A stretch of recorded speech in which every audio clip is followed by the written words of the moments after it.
subscribe dan tekan belnya.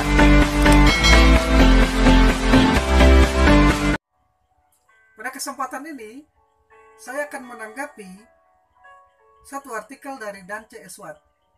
Dan C. Eswat adalah seorang fundamentalis baptis, dan banyak kesempatan dalam artikelnya Dan C. Eswat juga para fundamentalis baptis lainnya menyerang karismatik secara general dan sporadis. Nah, salah satu artikel yang ingin saya tanggapi hari ini dalam posisi pembelaan saya sebagai seorang teolog Protestan karismatik. Pernyataan pendahuluan dalam artikel Dan C. Eswat yang berjudul Iblis Aktif Memberitakan Injil kelihatannya merupakan satu contoh dari tafsiran Alkitab yang keluar dari konteks. Out of konteks. Ketika membaca artikel ini dan beberapa artikel lain yang ditulis olehnya, saya jadi meragukan slogan kekristenan Alkitabiah yang didengungkannya dan didengungkan oleh para fundamentalis baptis lainnya. Sebab secara logis dapat dipastikan tidaklah mungkin seseorang bisa mengajarkan kekristenan yang Alkitabiah jika ia menafsirkan Alkitab dengan cara yang tidak Alkitabiah. Berikut kutipan pernyataan pembukaan dalam artikel Dan C. Eswat tersebut. Dikatakan begini olehnya. Pada umumnya, orang Kristen berasumsi bahwa kegiatan pemberitaan Injil merupakan tugas setiap orang percaya. Namun bagaimana kalau ternyata iblis pun turut memberitakan Injil? Dalam Kisah Para Rasul 16 ayat 16-18 menceritakan bahwa seorang perempuan yang mempunyai roh tenung turut bersama-sama dengan Paulus dalam pemberitaan Injil. Orang-orang ini adalah hamba Allah yang Maha Tinggi, mereka memberitakan kepadamu jalan keselamatan. Kisah Rasul 16 ayat 17. Demikianlah kata-kata yang diucapkan perempuan yang memiliki roh tenung itu. Kalimat yang diucapkan perempuan tenung tersebut sangat menarik. Siapakah yang menyangka bahwa itu adalah pernyataan iblis? Kamu pelase iblis tidak dapat menipu Rasul Paulus dan Silas. Karena mereka adalah pelayan Kristus yang penuh Roh Kudus. Mereka mengetahui bahwa Injil yang disampaikan perempuan tenung tersebut bersumber dari iblis. Penting bagi kita untuk mengetahui cara Rasul Paulus dan Silas membongkar kamuflase iblis. Terutama kita yang hidup di zaman okultis. Bahkan beberapa gerakan kekristenan yang berani mendemonstrasikan bentuk okultis dalam kebaktian mereka. Itu kata-kata pendahuluan atau pembukaan dalam artikel Dan C. Eswat yang berjudul Iblis Aktif Memberitakan Injil. Tanggapan saya atas artikel tersebut sebagai berikut. Yang pertama, paling sedikit ada 3 kesalahan Dan C. Eswat saat menafsirkan teks Kisah Para Rasul 16 ayat 16-18 tersebut. Itu yang pertama. Ada 3 kesalahan ketika dia menafsirkan teks Kisah Rasul 16 ayat 16-18 tersebut. Yang pertama, kesimpulannya yang salah terhadap maksud teks tersebut. Ketika menyatakan bahwa ayat tersebut menunjukkan iblis juga memberitakan Injil. Kesalahan kedua, kesimpulannya yang salah tersebut disebabkan ia tidak menerapkan prinsip hermeneutik dan eksegesis yang tepat. Kesalahan yang ketiga, ketimbang melakukan eksegesis yang tepat, justru ia melakukan kesalahan eksegesis, exegetical fallacy, yang dikenal dengan istilah eisegesis. Eisegesis merupakan kebalikan dari eksegesis. Sementara eksegesis adalah usaha mencari tahu apa yang sesungguhnya dimaksudkan oleh penulis kepada pembaca mula-mula dan membiarkan teks berbicara sebagaimana apa yang dimaksudkan oleh penulisnya kepada pembaca mula-mula dari teks tersebut. Sebaliknya, eisegesis merupakan kesalahan karena memaksakan pemahaman atau makna suatu teks berdasarkan sesuatu ide yang didapat dari luar teks tersebut. Kesalahan eksegesis yang dilakukan oleh Dan C. Eswat tersebut terhadap teks Kisah Para Rasul 16 ayat 16-18 ini terjadi disebabkan ia membawa atau memasukkan idenya sendiri ke dalam teks, yaitu ide yang tidak dimaksudkan oleh teks tersebut. Hal ini bisa terjadi karena ia di dalam memahami teks dipengaruhi oleh asumsi, anggapan atau pandangan teologinya sendiri, sehingga memaksanya untuk menafsirkan teks tersebut sesuai dengan apa yang diinginkannya. Secara moral, kesimpulan pernyataannya tersebut beserta seluruh argumen yang dibangunnya di atas dasar pernyataan tersebut bersifat menipu dengan membentuk opini yang reduksionistik. Seakan-akan ia telah melakukan penggalian atau melakukan eksegesis kebenaran layaknya seorang ekseget yang handal. Padahal tidak sama sekali. Kedua, ketika Dance Esuat menyatakan dengan kalimat ini, yang diucapkan perempuan tenung tersebut sangat menarik. Siapakah yang menyangka bahwa itu adalah pernyataan iblis? Maka perhatikan baik-baik bahwa Dance Esuat telah bertindak ceroboh dalam menafsirkan teks Kisah Para Rasul pasal 16 ayat 16 tersebut, dengan memasukkan nama figur yang tidak disebutkan dalam teks tersebut, yaitu iblis. Ini adalah sebuah kesalahan yang fatal bagi sebuah penafsiran yang sehat. Perhatikan isi teks Kisah Rasul 16 ayat 16 sampai 18, saya bacakan. Pada suatu kali ketika kami pergi ke tempat sembahyang itu, kami bertemu dengan seorang hamba perempuan yang mempunyai roh tenung. Dengan tenungan-tenungannya, tuan-tuannya memperoleh penghasilan besar. Ia mengikuti Paulus dan kami dari belakang sambil berseru, katanya, orang-orang ini adalah hamba Allah yang Maha Tinggi. Mereka memberitakan kepadamu jalan kepada keselamatan. Hal itu dilakukannya beberapa hari lamanya. Tetapi ketika Paulus tidak tahan lagi akan gangguan itu, ia berpaling dan berkata kepada roh itu, demi nama Yesus Kristus aku menyuruh engkau keluar dari perempuan ini. Seketika itu juga keluar roh itu. Jelas di dalam teks ini tidak ada sama sekali disinggung tentang iblis. Tetapi yang disebut adalah roh tenung. Alkitab menunjukkan ada perbedaan yang signifikan antara iblis dan roh tenung. Kata Yunani pneumaputon atau yang diterjemahkan dengan roh tenung dalam teks tersebut berarti roh peramal, yaitu salah satu jenis roh-roh jahat. Dan dalam konteks ayat tersebut, roh tenung itu berkaitan dengan puton atau seekor ular besar di kuil Delphi Yunani Tengah yang dikalahkan dewa Apollo dalam mitologi Yunani, yang dianggap mampu memberikan ramalan. Jadi perempuan yang disebut memiliki roh puton tersebut dianggap sebagai juru bicara yang memiliki kemampuan meramal atau memberi nasihat. Nah, sedangkan kata iblis yang tidak disebutkan sama sekali dalam teks tersebut adalah kata Yunani diabolos. Iblis juga disebut satanos. Sebanyak 19 kali ia juga disebut sebagai Satan. Satan berarti pendakwa atau lawan. Jadi jelas iblis tidak disebutkan dalam teks tersebut, melainkan pneumaputon atau roh tenung, roh peramal. Nah, dengan demikian Dance Esuat memasukkan figur iblis yang tidak ada disebutkan dalam teks tersebut. Nah, dengan sengaja melakukan ini berarti ia telah mengabaikan kata pneumaputon yang ada, justru ada tertulis di situ, itu roh peramal.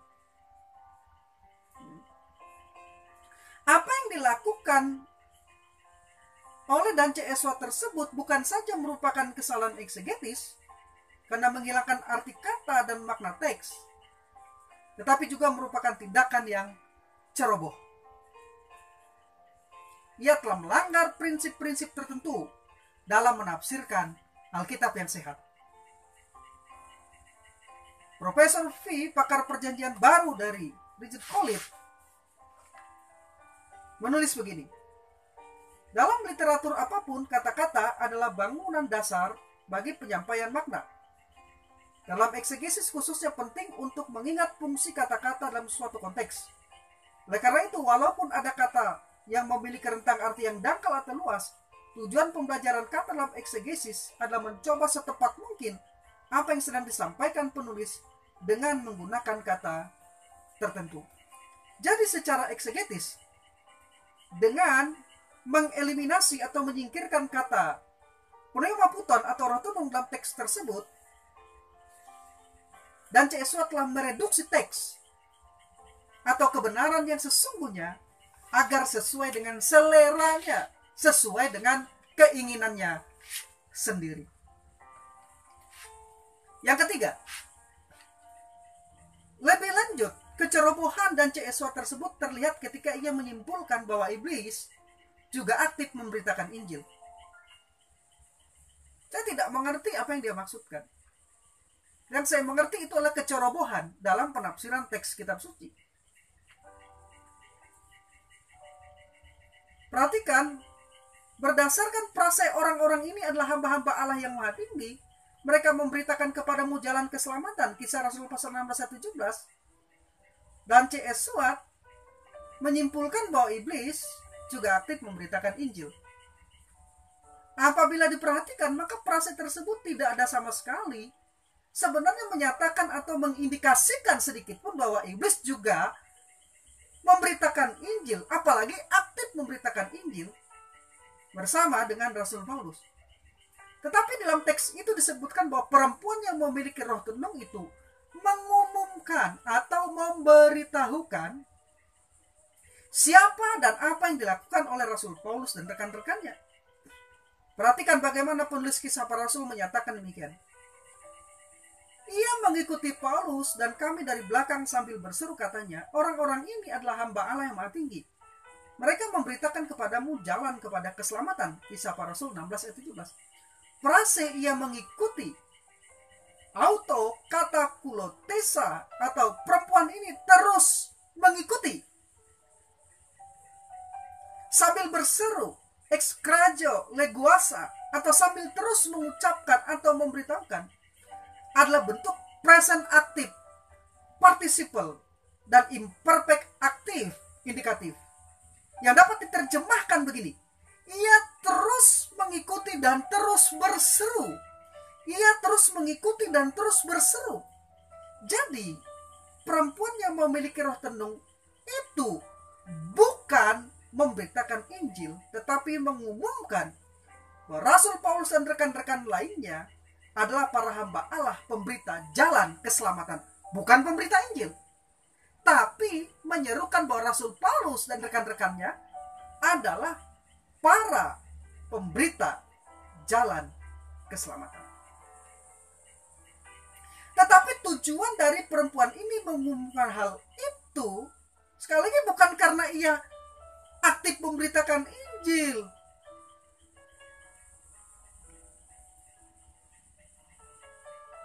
Itu ia lakukan karena ia hendak mengasosiasikan atau menghubungkan Rasul Paulus dengan Zeus, dewa utama orang Yunani, ketika ia menyebut Paulus sebagai hamba Theos, hamba Allah. Demikian juga dengan kata jalan keselamatan yang ditulis tanpa kata sandang di depannya. Secara negatif berarti hanya sebagai salah satu dari banyak jalan keselamatan. Ini bertentangan dengan Injil yang diberitakan Rasul Paulus bahwa Yesus adalah satu-satunya jalan keselamatan. Dan itulah Rasul Paulus tidak membiarkan roh tenung itu terus-menerus menyerukan hal itu. Tetapi ia segera mengusir keluar roh tenung dari perempuan itu. Karena mungkin apa yang dilakukan oleh perempuan yang memiliki roh tenung itu dianggap oleh Rasul Paulus sangat merugikan, menyesatkan dalam konteks pemberitaan Injil. Dengan demikian tidak ada sama sekali atau bahkan indikasi pun tidak ada bahwa iblis juga memberitakan Injil, bahkan aktif memberitakan Injil, seperti kesimpulan ngawur ceroboh dari dan C.S. Watt, seorang Master Biblical Studies lulusan dari GITS, Jakarta.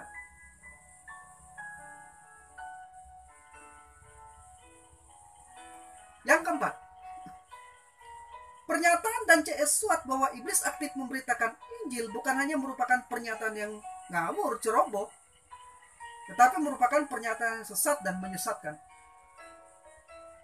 Pernyataan tersebut merupakan kamuflase dari iblis atau ajaran dusta yang sedang ditaburkan oleh iblis. Mengapa? Faktanya, satu, setiap kali iblis disebutkan dalam Alkitab, maka sama sekali tidak ada disebutkan atau diindikasikan bahwa ia aktif memberitakan Injil. Berikut ini daftar bagian atau ayat Alkitab yang menyebutkan tentang iblis atau Satan, mulai dari kitab Kejadian sampai kitab Wahyu. Kejadian pasal 3 ayat 15, Ayub pasal 2 ayat 1, 1 Tawarik pasal 21 ayat 2, Zakaria pasal 3 ayat 1 sampai 2, Matius 4 ayat 1 sampai 11, Matius 12 ayat 26, Matius 16 ayat 23, Matius 25 ayat 41, Markus 1 ayat 13, Markus 3 ayat 23 ayat 25, Markus 4 ayat 15, Markus 8 ayat 33, Lukas 4 ayat 2, Lukas 8 ayat 12, Lukas 10 ayat 18, Lukas 11 ayat 18, Lukas 13 ayat 16, Lukas 22 ayat 3 dan 31. Yohanes pasal 6 ayat 70, Yohanes pasal 8 ayat 44, Yohanes pasal 13 ayat 2 dan ayat 27. Kisah para Rasul pasal 5 ayat 3, pasal 10 ayat 38, pasal 13 ayat 10, pasal 26 ayat 18. Roma pasal 16 ayat 20, 1 Korintus 5 ayat 5, 1 Korintus 7 ayat 5, 2 Korintus 2 ayat 11,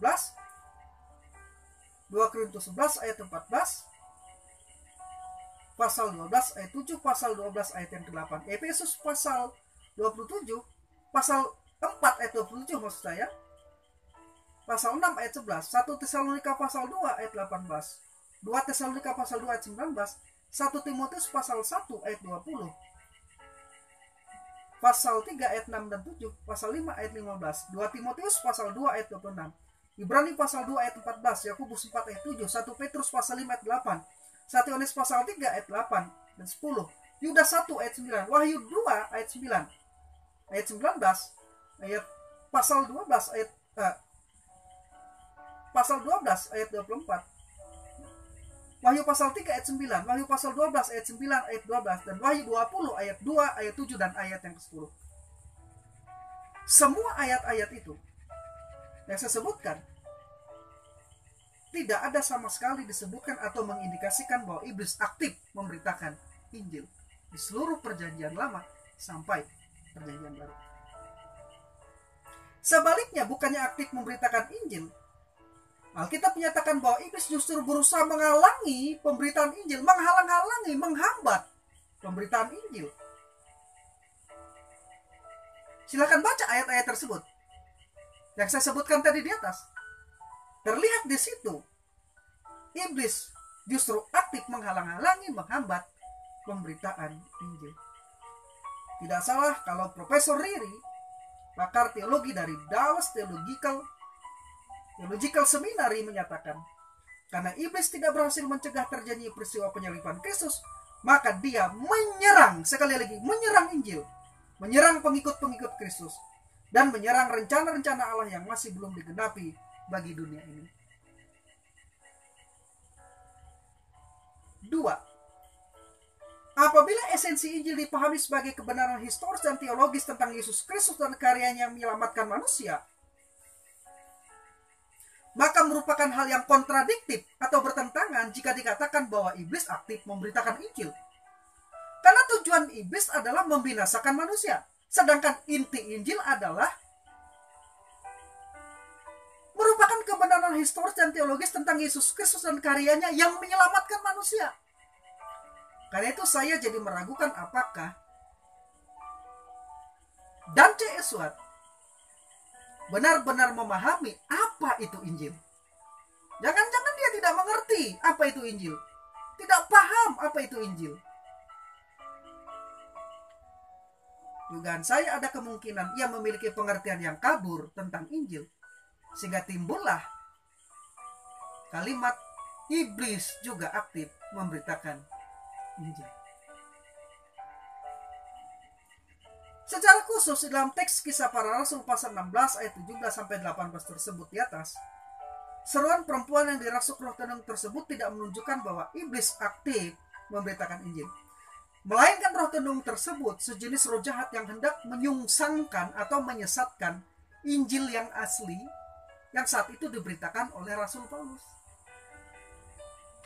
Ketika ia mengikuti Rasul Paulus dan mengumumkan bahwa Rasul Paulus dan rekan-rekan lainnya adalah para hamba Allah, pemberita jalan keselamatan, seperti yang saya telah jelaskan pada poin terdahulu, bahwa tujuan dari perempuan ini mengumumkan bahwa Rasul Paulus sebagai hamba Allah adalah untuk mengasosiasikan Rasul Paulus dengan Zeus, dewa utama orang Yunani. Demikian juga ketika perempuan itu mengatakan mereka memberitakan kepadamu jalan kepada keselamatan, maka ia maksudkanlah bahwa Rasul Paulus hendak memberitakan salah satu dari banyak jalan keselamatan. Karena kata Yunani hodos soterias atau jalan keselamatan yang ditulis tanpa artikel atau kata sandang di depannya menunjukkan bahwa yang diberitakan oleh Rasul Paulus menurut perempuan itu, perempuan yang ada roh pramal itu, adalah salah satu dari jalan keselamatan. Ini sangat bertentangan sekali dengan Injil yang diberitakan Rasul Paulus bahwa Yesus adalah satu-satunya jalan keselamatan. Pengumuman yang diserukan perempuan tersebut sangat bertentangan dengan Injil yang diberitakan Rasul Paulus dan para rasul lainnya bahwa Yesus adalah satu-satunya jalan keselamatan. Profesor Rayuri mengatakan, di dalam hubungannya dengan orang-orang yang tidak percaya, setan membutakan pikiran mereka agar mereka tidak menerima Injil. Menurut Profesor Riri, setan membutakan pikiran agar orang tidak mendengarkan atau menerima Injil. Lalu bagaimana mungkin menurut C.S. Watt iblis aktif memberitakan Injil? Ini ngawur, ini konyol, ini absurd. Perhatikanlah bahwa Lukas sebelumnya pernah menulis dengan tegas pernyataan Rasul Petrus dalam Kisah Rasul pasal 4 ayat 12. Dikatakan keselamatan tidak ada dalam siapapun juga selain dalam Dia Yesus, sebab di kolong langit ini tidak ada nama lain yang diberikan kepada manusia yang olehnya kita dapat diselamatkan. Pernyataan Rasul Petrus itu dicatat oleh Lukas hendak menegaskan bahwa keselamatan yang sesungguhnya hesutoria hanya ada di dalam Yesus. Artinya jelas bahwa tidak ada orang lain atau bahkan tidak ada nama lain, melainkan hanya Yesus saja satu-satunya jalan keselamatan bagi manusia. Yesus sendiri mengatakan, ego emi hehodos, akulah satu-satunya jalan. Yohanes pasal 14 ayat 6. Artikel divinite atau kata sandang he di depan hodos menunjukkan tidak ada yang lain, hanya Dia saja. Itulah sebab dalam kasus di atas, Rasul Paulus tidak membiarkan perempuan itu yang dirasuk roh tenang itu terus-menerus mengumumkan pernyataan yang menyesatkan itu. Tetapi ia segera mengusir roh tenung keluar dari perempuan itu. Dan roh itu pun keluar.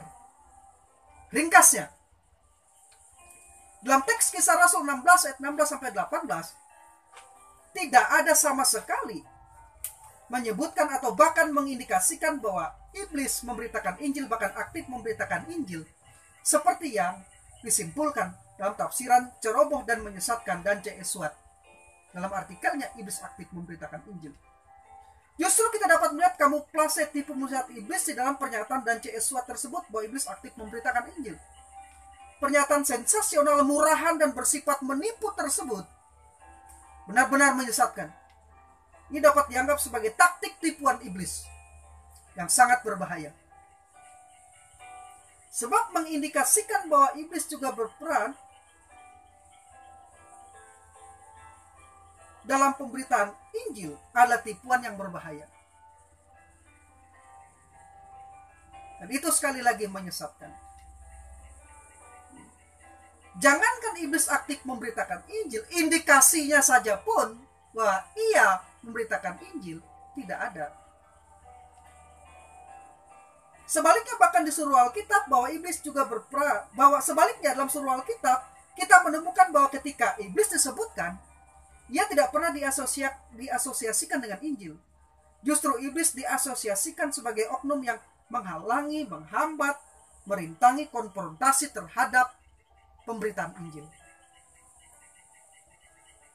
Ironisnya ialah kecerobohan dan pernyataan yang menyesatkan tersebut dilakukan oleh seorang pemegang gelar akademis Master Biblical Study yang mengaku sebagai seorang pengajar Alkitab serta berslogan kekristenan yang Alkitabiah. Karena itu saya bertanya kepada Dan C. Eswat, dari manakah dan bagaimanakah caranya ia mendapatkan tafsirannya yang sesat dan menyesatkan itu? Berhentilah dengan slogan sebagai orang Kristen yang Alkitabiah. Apabila Anda masih mempertahankan cara penafsiran Alkitab, tetapi dengan cara yang sama sekali tidak Alkitabiah. Melalui tanggapan dan kritik ini, Dan C. Eswat seharusnya tertantang untuk membaca kembali seluruh pasal Kisah Rasul 16 untuk kemudian melakukan penafsiran yang berhati-hati sehingga tidak menghasilkan tafsiran yang sesat dan menyesatkan itu. Karena keluar dari konteks, dari maksud penulis teks tersebut, sehingga akhirnya tafsirannya dipakai oleh iblis sebagai alat untuk memutar balikan kebenaran. Dalam banyak kesempatan, saya ingatkan Anda Dan C. Eswat seringkali menyerang karismatik menggunakan ayat-ayat yang ternyata tafsiran-tafsiran Anda tidaklah Alkitabiah. Yang terakhir, apabila eksegesis dipahami merujuk kepada prinsip-prinsip penafsiran yang benar, wajar dan sehat untuk menemukan arti dari suatu teks, maka tidak bisa dihindarkan bahwa eksegesis akan diwujudkan dalam serangkaian argumen dan kesimpulan yang menunjukkan bahwa eksegesis itu telah dilakukan dengan tepat. Setelah memperhatikan dan cermat, paling sedikit ada 3 prinsip penafsiran Alkitab yang telah dilanggar secara langsung oleh Dan C. Eswat ketika yang menafsirkan Kisah Rasul 16 ayat 16 sampai 18. Yang pertama, melanggar prinsip menafsir menurut konteks, yaitu menafsir kata, frase, kalimat, dan ayat terlebih dahulu dengan mempertimbangkan konteksnya. Ini penting. Mengapa? Karena tanpa memperhatikan konteks, maka pengertian kita terhadap kata, frase, kalimat, dan ayat tersebut menjadi tidak lengkap, khususnya jika ada kaitan pengertian yang tidak dapat dilepas satu dengan yang lain. Yang kedua, melanggar prinsip menentukan arti kata aslinya. Ini berarti harus menafsirkan sesuai dengan arti kata atau kata-kata yang tepat sebagaimana dimaksud oleh penulis aslinya. Contoh tadi, kalau tidak ada disebut kata iblis, jangan disebut iblis di situ. Yang disebutkan roh peramal, roh tenung. Jangan disebut ada kata iblis di situ. Itu sudah salah. Dengan cara menemukan definisi kata atau arti yang tepat sesuai dengan konteks, zaman, atau budaya waktu penulisan itu, kita dapat menafsirkan Alkitab itu dengan lebih baik, lebih tepat. Yang ketiga, melanggar prinsip penafsir sesuai dengan tata bahasa gramatika. Arti dari suatu bagian paragraf harus ditentukan oleh penyelidikan kata-kata yang ada di dalamnya dan hubungannya dalam kalimat. Tata bahasa terdiri dari beberapa unsur, misalnya subjek, objek, kata kerja, kata keterangan, tempat, cara, kata ganti, dan kata sambung, dan lain-lain sebagainya.